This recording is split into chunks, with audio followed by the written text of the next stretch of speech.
Hello everyone, আবারও নতুন একটা মিনি ব্লগ নিয়ে চলে এলাম।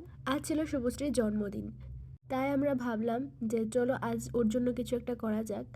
আমাদের বাড়িতে যখন কোনো বার্থডে বলো বা কোনো ওকেশন বলো, শুভশ্রী কিন্তু আমাদের সাথে সাথে সম্পূর্ণ কাজে হেল্প করে, আর যখন যেটা বলি সবটাই কিন্তু করে।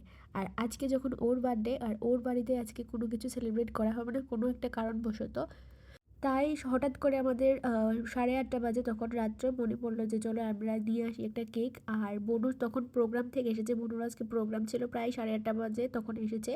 তো ড্রেসটা চেঞ্জ করে আমরা চলে গেছি কেক আনার জন্য। আর বনু মেকআপও রিমুভ করেনি, রাস্তা দিয়ে যেতে যেতে মেকআপ রিমুভ করেছে। আমি আর বোন গিয়ে একটা কেক আনলাম আর ছোট কেকই এনেছি, যেহেতু রাত হয়ে গেছে। আর গিয়ে দেখি ও নাকি ঘুমিয়ে গেছে। ওকে খুব কষ্ট করে ঘুম থেকে তুলেছি, আর ও ঘুমিয়ে গেলে রাতে ওকে ঘুম থেকে তোলা মানে ভীষণ কষ্টকর ব্যাপার। সেটা আমরা ছাড়া আর কেউই বুঝতে পারবো না। আর তোমরা কিন্তু ওকে অনেক অনেক আশীর্বাদ করো, আর আমাদের তরফ থেকে ছিল এটা ছোট্ট উপহার, যেহেতু